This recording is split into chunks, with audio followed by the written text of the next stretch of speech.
Hey guys, how's it going? Today, we're going to have a very special edition. So, welcome to the Productize podcast, where innovators, product creators, entrepreneurs come to discuss impactful ideas. Our mission is to inspire more people to build great product experiences. My name is André Marquet. I'm the co founder of Productized, and I'll be your host today. And today we have Julia Somerdin. Julia, she's an entrepreneur and is active with over 15 years experience in connectivity technology and digital solutions. She has experience in sales, marketing, tech strategy, and system solutions and integration with data-driven and a system syncing approach. Julia, she's currently the CEO and co-founder of Labby, where she holds responsibilities in the areas of fundraising, sales, and go-to-market. And Julia studied at MIT in the MIT EST program and also holds an MBA and a BS in electronics engineering. Julia has an insatiable curiosity for cutting edge technology, and her dream is to make the world a better place with it. Outside of the business and tech worlds, Julia's other passions include traveling and fashion. So, with no further ado, let me just have Julia with us here in the stage. Hi, Julia. How are you? Hi, live from Cambridge, US. All right. So you're in Cambridge, US, Yes. um, and you're back to the office. So I've heard. So that must be good for you, for the team. Are you happy with that move? It's a transforming process. We all locked down in the house for so long, and we didn't realize we're human that we need to interconnect.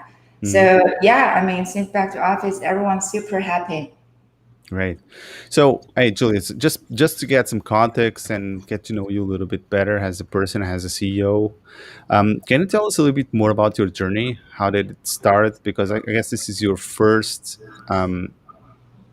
entrepreneurial adventure as a CEO, but of course you have quite an experience as a technologist. So, can you tell us a little bit about it? Yes, love to. So first, I live in Cambridge, which is a small, tiny, but kind of famous town. I have right between MIT. I'm right between MIT and Harvard. I think that's kind of have impact on everything I do, how I network with people. So back to my on the personal level, my undergrads. I'm an immigrant from China. I moved to US about 21 years ago. It's a long Mhm. time. Yeah. So So, my under Go ahead. what made you what made you move from the US, from China to the US back then? It's a family. I got married and I have kids. Hmm. So my husband was American. Hmm. I worked for American companies since graduation. So it was easier for me to move to US since I speak English. Hmm. Then my husband moved China, speak Chinese. Yeah. So it was a compromise. I think in the end, worked out well. It definitely is a new process, moving to a new country, new place, have new friends. Hmm. But I definitely enjoyed. Yeah. Great. And you've been living in US since then, right? So, Yes. I you were moved here. saying, and I interrupted you, but you're just telling your story. You moved to the US, and then what happened? It was a good interest. So I'm a professional. I work every day. But since after I moved to US, I did stop working for 2 years because my baby boy was young. For me, it was the family was always, even today, is the most important thing.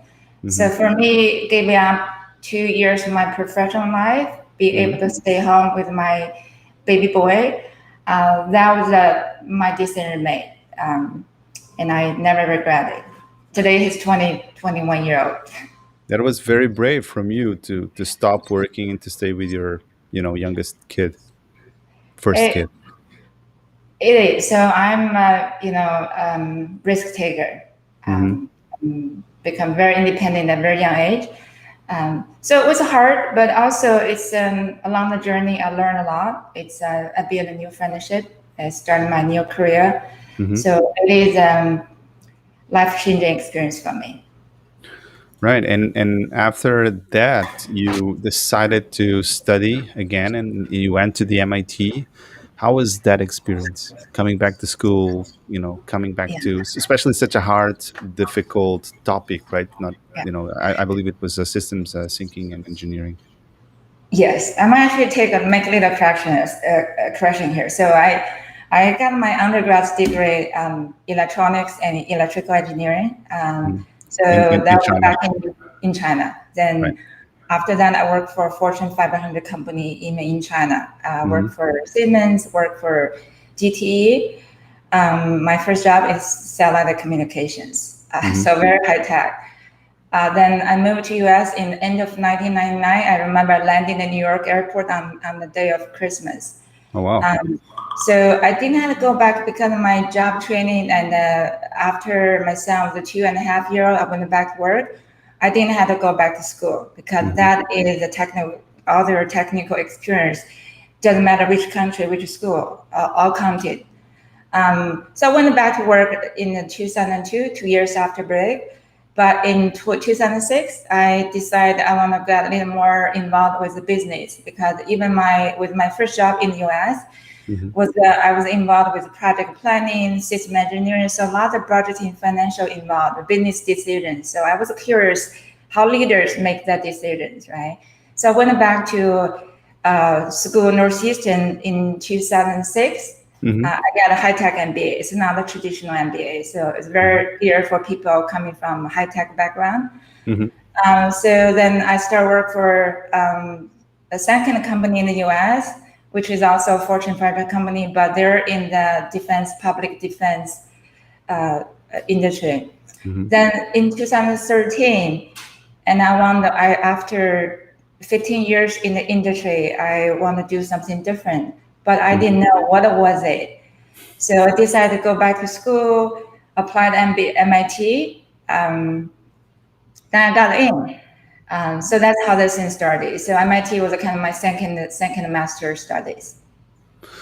And how do you feel that MIT experience influenced your path as a CEO and co-founder of a technology company? I believe you met your co-founder at MIT as well.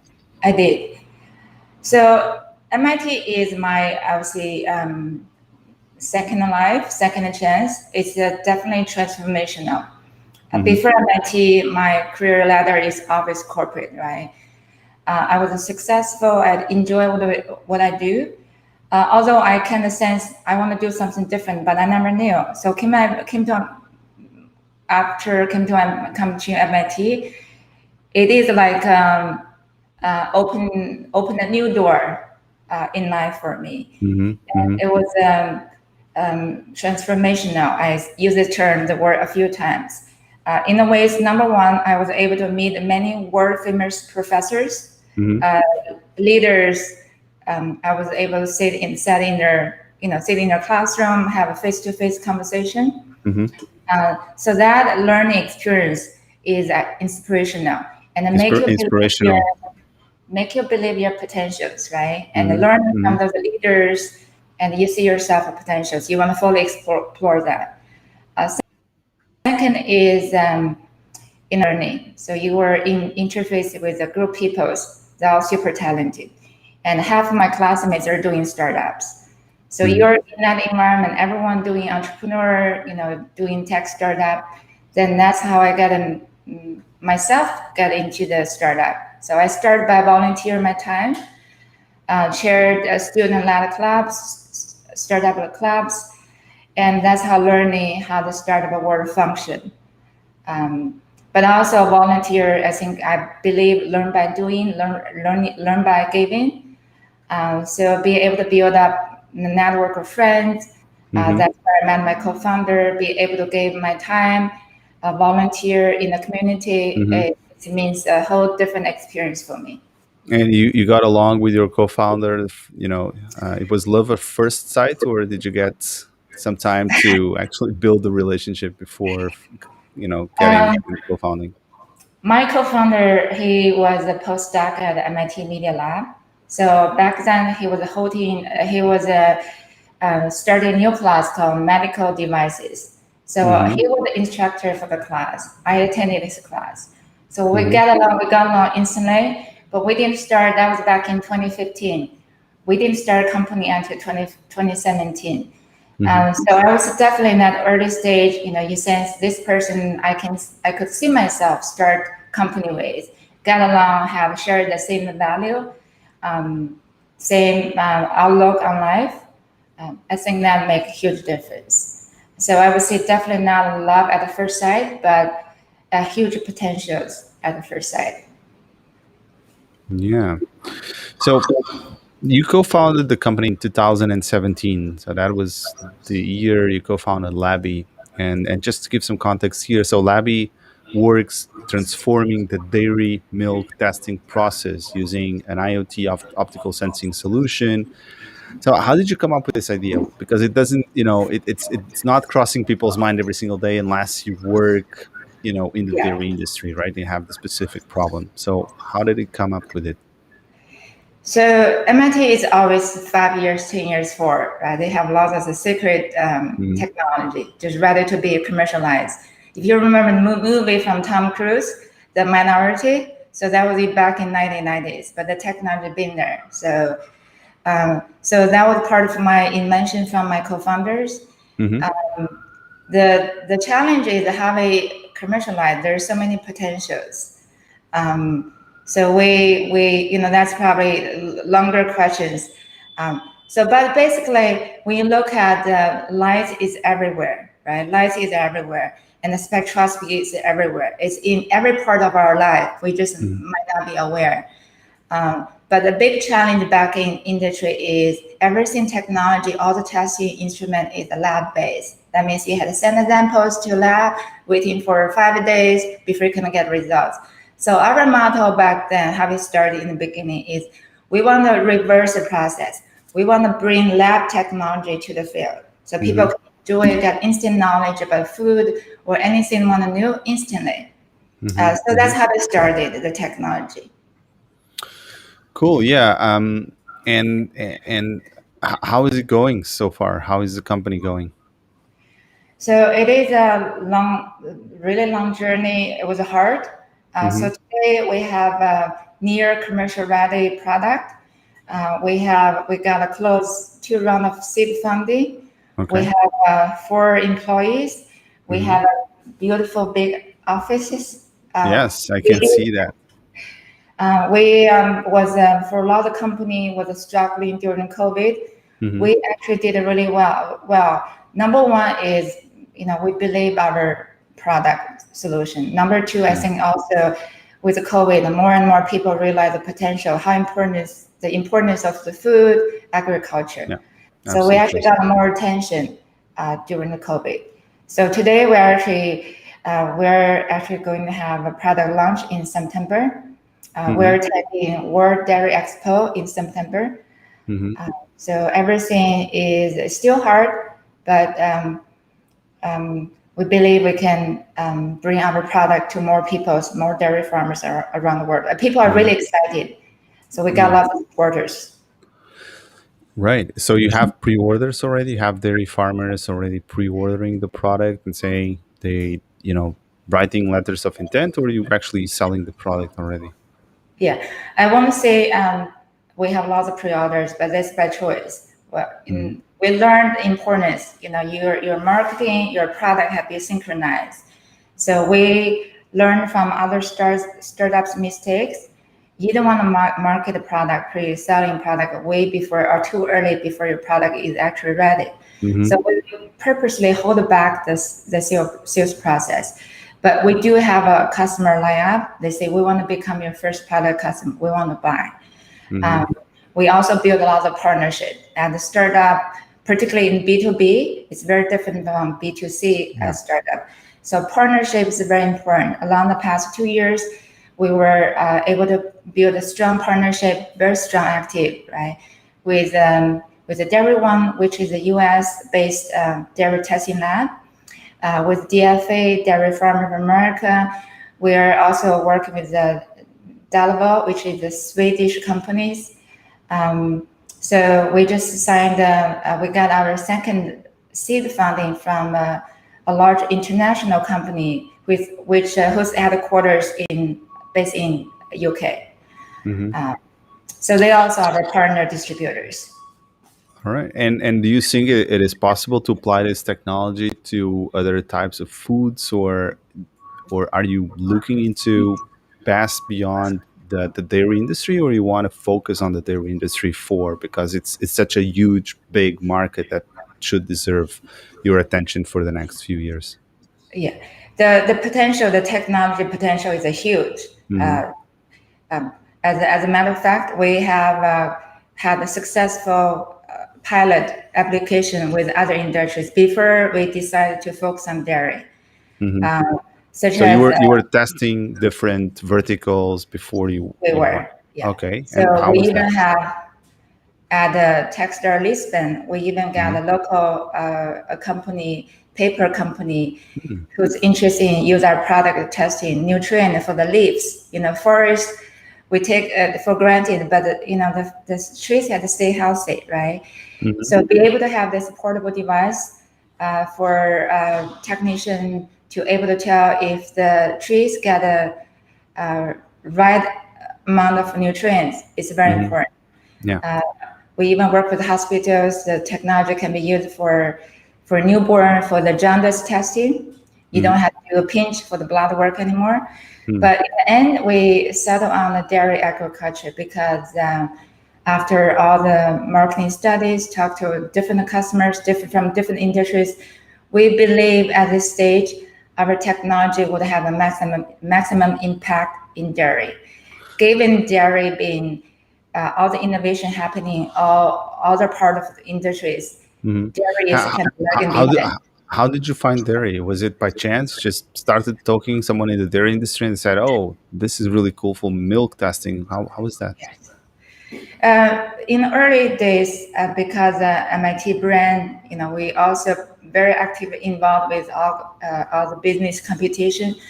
So lots of people were aware of what we do. So we Mm-hmm. got inquiries, right, from saying, can you do this? Can Mm-hmm. you test in the water Mm-hmm. for the outdoor activities, right? Can you Right. test the milk? Can Mm-hmm. you test the oil or lubricant oils? So those are excellent information for us, open the door for us. So one of them is a dairy company. They reached out to us, can you do this, right? Mm-hmm. That's where we got information. We did extensive studies among all the industries.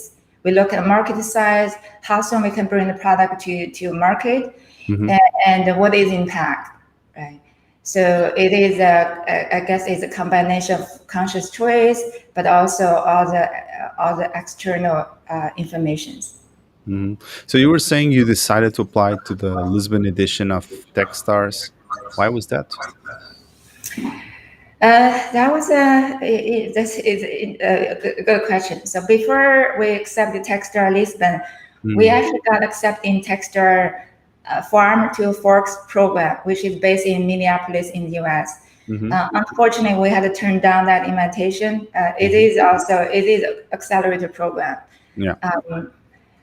The number one, because the timing was not right. We just came out from DFA Mm-hmm. program. We were ready, dying to allocate the focus on actually make the product ready, right? Mm-hmm. So the timing was not ready, and we just turned down. But towards September, Hugo from Techstar Lisbon, he was Yeah. in the US. Was a random message, hey, I'm Techstar MD from Lisbon. I'm in the US in Boston. Do you Mm-hmm. guys want to meet? So Okay. that's how we So met Hugo. Hugo pitched you directly. I think if the love at first sight, we just get along, and Mm-hmm. he's the Techstar Lisbon back then focused on industrial transformation, Yeah. which is really the value we deliver, right? So that was the instant fit between what Google was looking for and the value Mm-hmm. proposition we can provide. Mm-hmm. So yeah, we had to go through regular the interview pitch, Mm-hmm. but I think in the end we decided to travel all the way to Lisbon because we believe Google's right. Mm-hmm. What I learned in the early process is good for every startup founders. It's very hard to convince people who don't believe you. You have to convince them. Believe me, then work with people who believe you, right? So I think that's the choice we made, and we could just believe our technology, believe the team. It was not much difference between travel to Lisbon than travel to California. Okay, believers first. Believers, very very important. Very important. And how was your experience in the Lisbon Techstars? That was a really interesting experience. The program was live for 2 weeks, then had a wrap down to become a fully remote online program. Yeah, so, I can imagine. Unfortunately, but I was able to spend time in Lisbon. I love the cities. Sorry.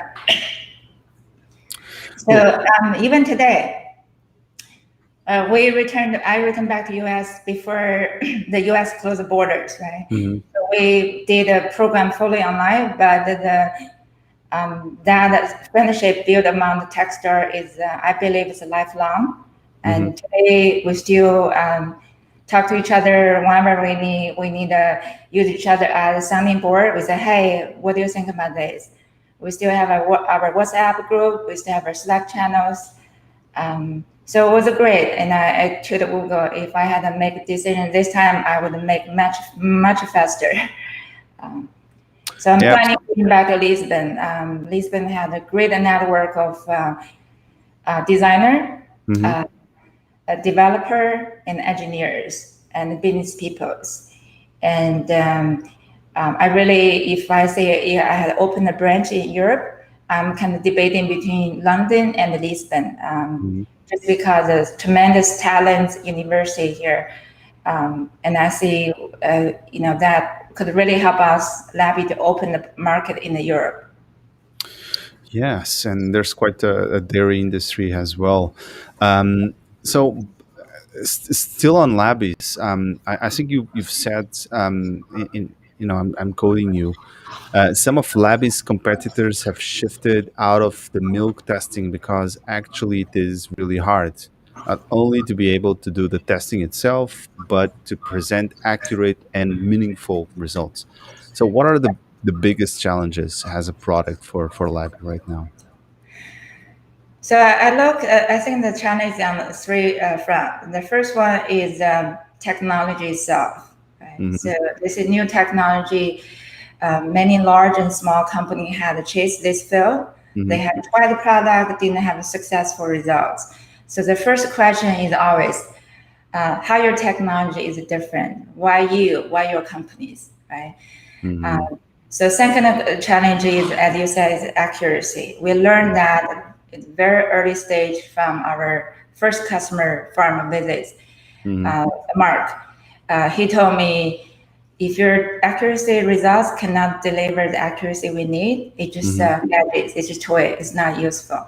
Right? It's a toy. So that being since then, been 3 years, that's always on the top of our head. Everything we do, we look at, is accuracy there? Are we able to deliver the results?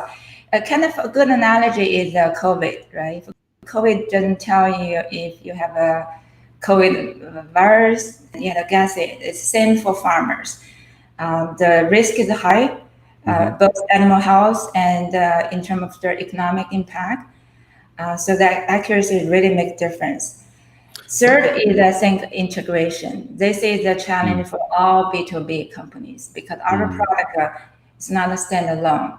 We need to integrate our product into other people's existing product offering or solutions. So have that, figure out how we can, it's an ecosystem, right? How we can enhance your value, how we can make my product easily not disrupt your product offering. It's very important. It's a long process. Along that, you got to understand how the product works, not with ours, but how the whole ecosystem works, right? The upstream, downstream, why people buy your product, what motivates them. So until then, you cannot, product to market fit is the ultimate goal, right? Until you understand how everyone in the ecosystem works, then it's really hard to figure out what is the best product features you should propose.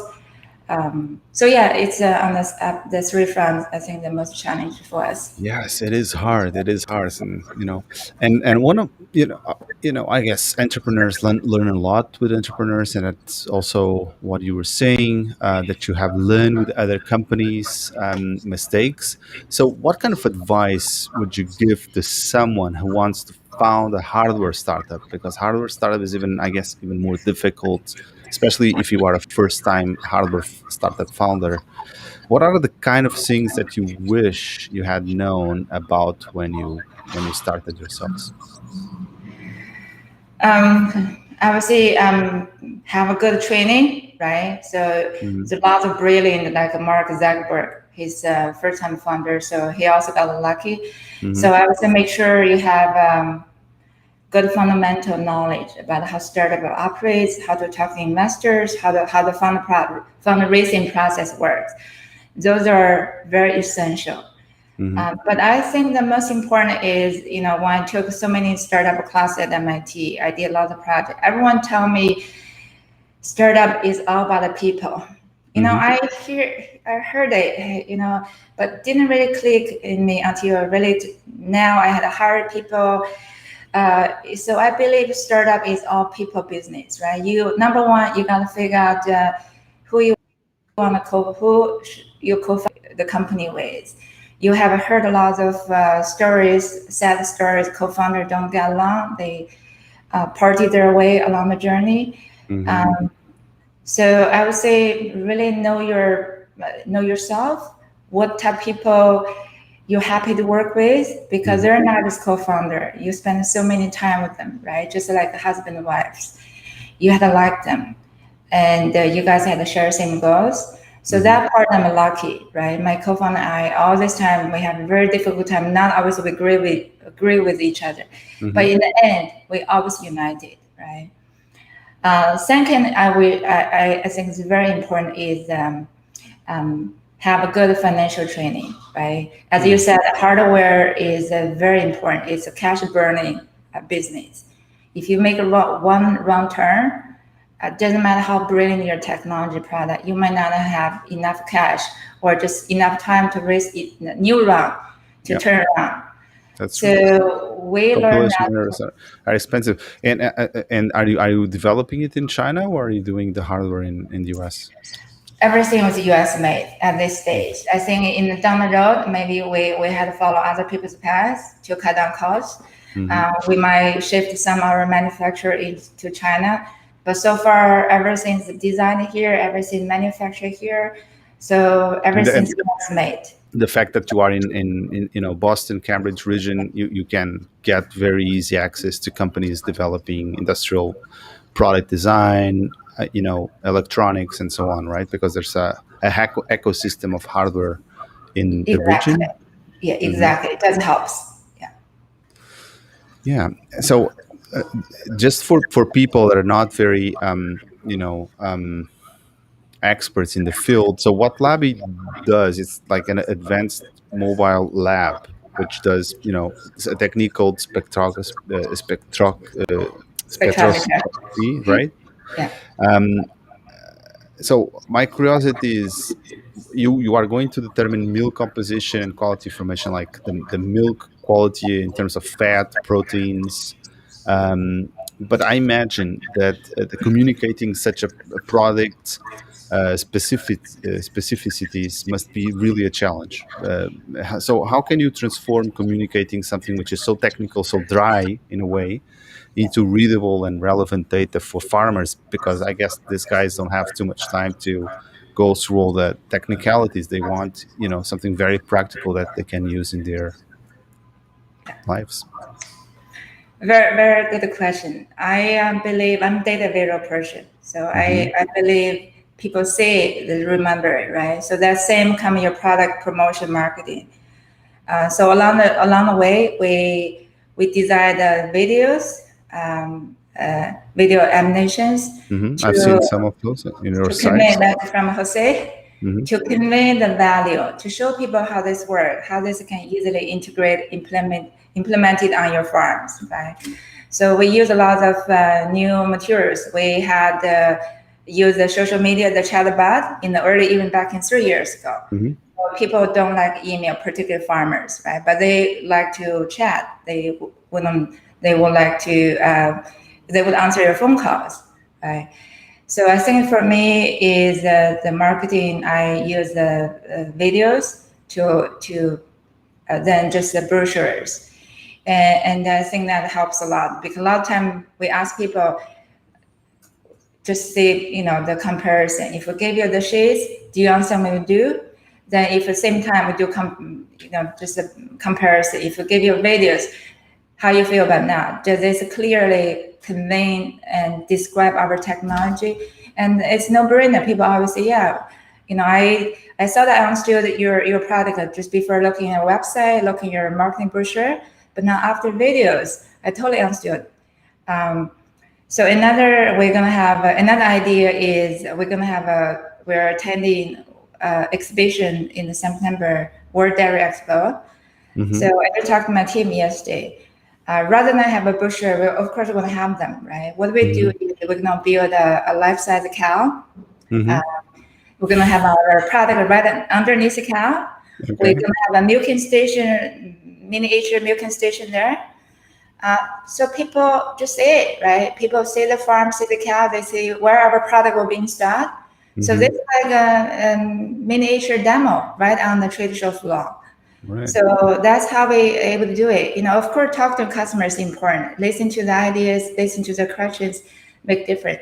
But I would say definitely agree with you. How to make your product vivid, easily to understood, it's very important. So the product really gives farmers the power to do precise mastitis detection on the cows, and that enables them to act before it causes significant profit loss. And I guess if you are in the dairy industry, you want to keep the cows as healthy as possible, so you don't have profit loss. So have you been able to measure the ethical, social, or even financial impacts of the technology, and how this might actually save in terms of the industry if it is widely adopted? This is a profound question. We have been mindful who we work with, how our product can bring change, impact to the society, to the world. This maybe a starting point is how big is the dairy industry Yes. in the US alone? Most people have no idea, but I guess it's really the billions, right? Yeah. So there are 250 million cows In the US alone. in the world, right? Oh, in the in the US, entire world. yeah, in the US, about 9 million cows, right? So I think in least Portuguese, I think maybe around a million cows. So there are a lot of cows around the world, right? Yeah. So economic impact that's why we talk about mastitis. Mastitis is a very common but expensive disease. And even with the most well-managed farms, the cow each month a farmer gonna have between 2% to 5% cows who's gonna the cow's gonna diagnose or experience mastitis, right? And very expensive in terms of each case for mastitis is about $500. When you're including all the treatment, all the milk had to be disregarded, then all the supply chain risks, additional costs. So farmer have direct incentive to find early detection in the case. So farmer have all incentive to find a way to help them spot out those animals who's already developed subclinical mastitis. Subclinical means there are no visual symptoms, including milk change, color change. So that's the size of the economic opportunity is a giant, right? So the total cost to the total loss from mastitis to the dairy industry is about $32 billion each year. Yeah, so that's a huge market opportunity. Yeah. Yes, and social, I do want to address this, right? So agriculture is important. Farm is important to everyone. This doesn't matter if it's China, US, or Europe. Aren't you? Yes, I'm just wondering. Aren't you reducing? Sorry, aren't you worried that because of health concerns, cow milk consumption has been lowering in the developed world? I know it's a big world out there. You have lots of countries where milk consumption is actually going up, but in the Yeah. US, in Europe, cow milk consumption is going is stabilizing or going down. So, how do you see the market dynamics in that sense? So I want to say there's a lot of market on the, when you see in the store, they call them a milk, but Hmm. it really is not a milk, right? So there you have the plant-based milk, they call Right. milk, you have almonds. I think there are a lot of marketing debating their, wrongfully used marketing terms. Hmm. What I believe, milk is milk, right? Right. So you're gonna always say this. There are new product coming out. People want to try. There are novel product people like to try. But in the end, when we look at back to the nutrition, right? I think that's the most important for our Hmm. children, the next generation. Milk, no other, I would say, substitution can replace the nutrition we can get from milk, right? The Hmm. protein, the calcium, Hmm. and I'm very conscious what I'm eating, so I feel more comfortable drinking milk than drinking alternative. In terms of economic impact, that's where Hmm. all the innovation happen in the dairy, right? People realize dairy can do better. Animal doesn't matter. That's why you see a new, more and more innovations coming to dairy. Not only to improve the efficiency, Hmm. make the world a little more sustainable, but also improve animal health Hmm. welfare. For Yeah. our product, we have a profound impact on the CO2 reduction because with our solutions, lots of milk testing, refrigeration, storage can be minimized, right? So when you look at all the CO2 reduction from the truck drivings, refrigerations, I don't have this number. We're working on a study right now, but I believe with our solution can reduce the CO2 maybe by 5%. Um, Hmm. Yeah, that's huge. And as a manager, as a product manager, because I guess that you also work not only as a CEO but pretty much as a product manager at this stage of the company. What is your vision that you really sell to your team to focus on for the next few years? yeah. Short term is product, right? Product Hmm. market fit.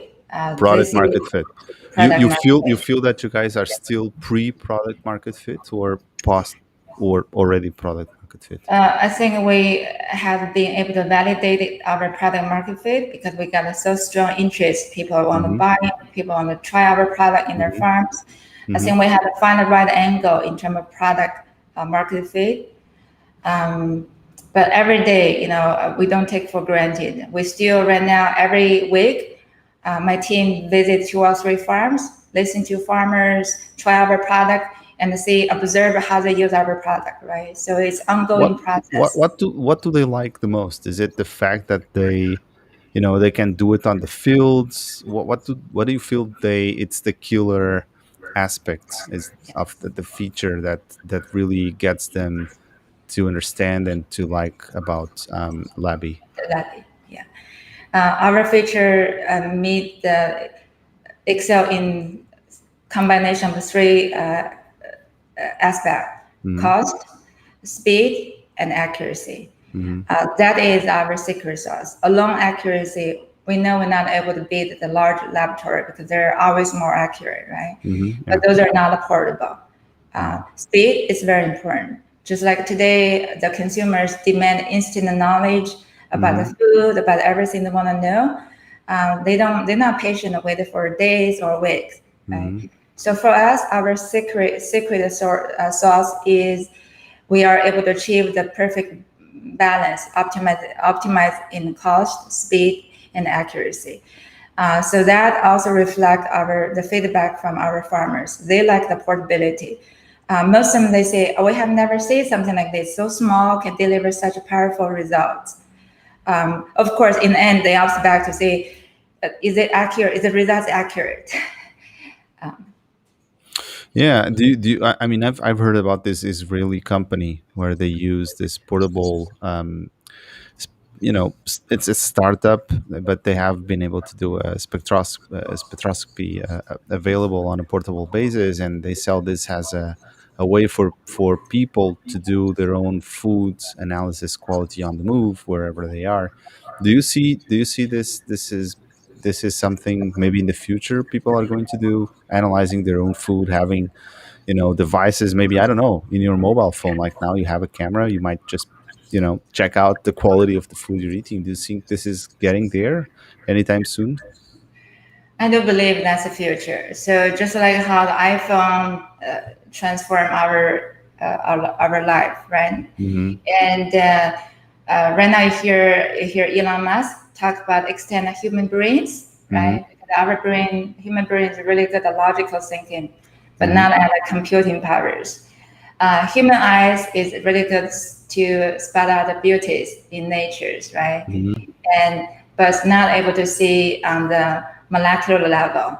Uh, so we need a human, I think, in the next decades, even longer. Hmm.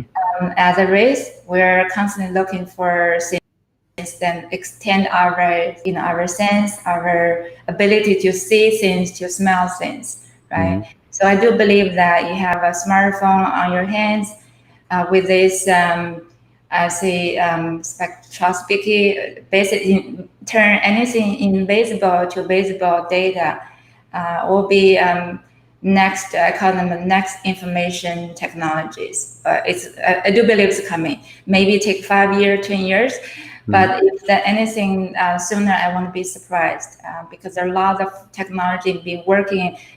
Scientists been working on this technology for the past decades.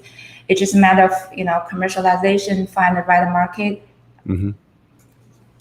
Yeah. Well, while we still don't have all those superpowers, I know that you are a sports fan.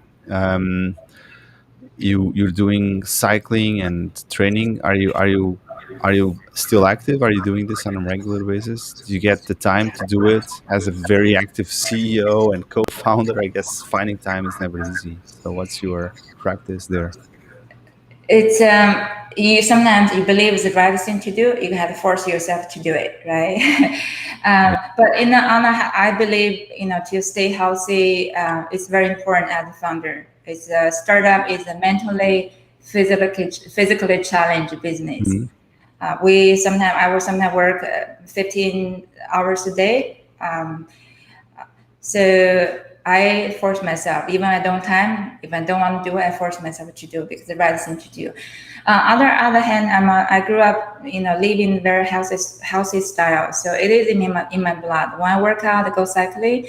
It's kind of distressing, rejuvenating process for me. Hmm. And in the beginning, I didn't like it, but towards the end of cycling, I just feel relaxed, recharged, and ready for next work.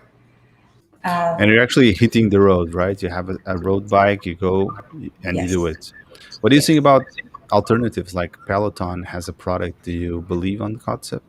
I do believe. I actually have a bike at home as well. Those stationary bike. It's not Hmm. a Peloton. It's a bike from Costco, but they're the Hmm. same. Yeah. So it's very convenient. In a bad weather, I can just hop on my bike from my bedroom.